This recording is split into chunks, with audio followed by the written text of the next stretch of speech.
What's going on, it's the RapNerd. I just got out of seeing Bodies, and man, yo, that wasn't what I was. That wasn't what I expected.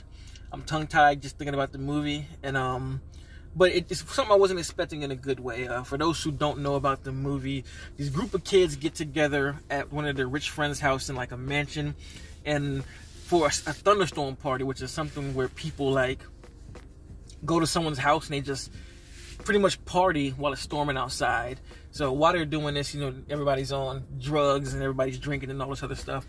And they decided to play this game called Bodies, which they cut pieces of paper up, they put an X on one, and they put it in like a hat and draw a piece of paper. If you have the X, if you're the person that draws the X, that means you're the killer, and you turn the lights off and you touch somebody's body and they're supposed to be acting like they're dead. It's kind of a whole mystery, you know, play along game. But what ends up happening is people end up dying. Now, this is all in the trailer. I know that sounds like a lot, but all of this is said and summed up in the trailer. So I just wanted to put that out there first. And yeah, it wasn't what I expected. For some reason, in my mind, I watched the trailer one time, and I thought it was going to be more of a slasher movie, you know, with like a mass killer running around doing stuff. I thought it was going to be more like that, but it's not. It's kind of like a whodunit film through the lens of, is it Gen X? Yeah, Gen X, which is this new generation. If I messed the generations up, I meant like this new generation. This is literally that. And I don't really want to say much about the film because, man, the whole time I'm sitting here watching, I'm just like, okay, what are we doing? You know, nothing about that film is bad at all. Nothing about it is bad. But it's just kind of like, you know, we've seen a lot of this kind of stuff before. You know, whodunit stories are done plenty of times. I mean, Knives Out came out, you know, a few years ago, and it was one of the best whodunits in a while. We had Death of the Now this year too, and everything changed when you get to the ending.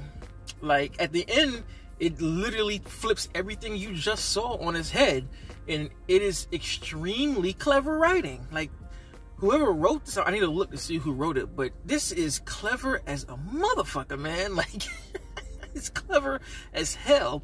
And I'm just laughing because it's such a twist that you don't see coming, but it's one of those things that when you see it, you're like, well, that makes sense. You know what I'm saying? And just the twist speaks to a whole lot of things that I don't want to say, because if I say it, it'll kind of give away what the ending is. But that ending, wait for it. Literally, the last like 2 minutes completely changed the story from what you think it is or what you thought it was. Man, and it's such a funny twist that you're just like, holy shit, all of this because of this? Like, you know what I mean? So it's something you just have to watch for yourself. But I guess how I felt about the movie, I had a good time. It's super entertaining, man. It's like a combination of, well, I'm not gonna say combination. It's a whodunit movie, but you know, the beginning of the film is all set up and it kind of has like a super party vibe. And it's one of those movies that you can watch with a group of people. Like when this thing hits demand in Blu-ray, it is going to really get a lot more traction because everybody's going to watch it, and it's going to be something that has mad quotables.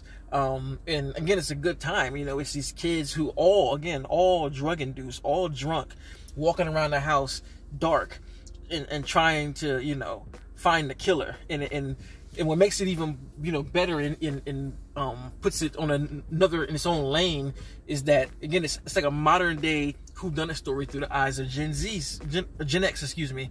And you have all of the satirical stuff that comes with this new generation.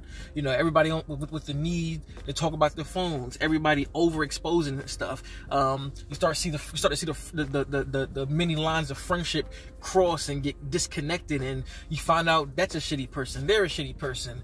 Everybody ends up exposing themselves in ways that you don't really see coming, and it builds towards the climax. And I'm saying that climax, man, it's just like, whoa, you know what I'm saying? Like, it just literally flips everything on its head. Like, I don't want to say it, but it's so cleverly written, man. Like, I did not see that twist coming at the end. Like, it's so ridiculous, man. Like, how they build you up this way, and literally literally, no lying, pew, like left field is where the ending like stops at. And it's just like, holy shit.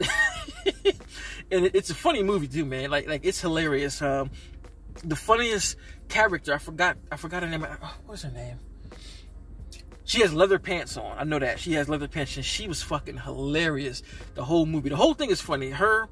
She was pretty funny. And who else?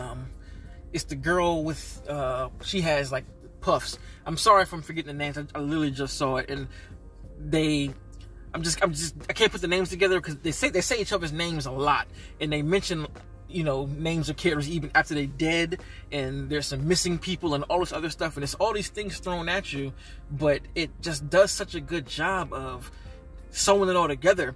And even the characterization, some people might get upset about some characterization because a lot of the backstory is just told through the characters either having conversations or arguing, so you don't really get to see an in-depth backstory of anyone. You really don't see the backstory of anyone, honestly. You don't see where anyone came from. You don't see why they are this person they are. You just kind of get all of the backstory through conversation, and if you don't like that, you might be a little disappointed in that aspect. But to me, it worked because, honestly, the film doesn't lean on really getting to know any of these characters. It's just literally a one night and done, and I think that it's written well enough to where you can understand everything and understand people's motives, and you can understand the kind of character each person is by the way they have these conversations. So the characterization is really, really good. And man, it's a good time, yo. It is a good time of a movie. If you are interested in seeing this film, go see it. If it's near you, go see it. But if it's not, be sure to pick that VOD up because this is a fun one. It's gonna have you cracking up. Like, I can't wait to watch this at home with a cocktail, because I feel like this is one of those movies that if you watch it while drinking, and you can even make drinking games at it, it's like it's that much of a fun movie. So as you can see, I'm excited about it, and I thoroughly enjoyed this film. Again, I say this about a lot of movies. It's in my favorites of the year. I don't know where it's at, but definitely I had a fucking great time with this movie, man, in a different way than I thought I was gonna have. You know what I'm saying? I wore a Scream shirt right here thinking that it was gonna be along the lines of this, but it's not, in a good way. So kudos, man. And if you like this kind of content, like, subscribe, and until next time, peace. RapNerd Productions, no capping, that's word to mommy.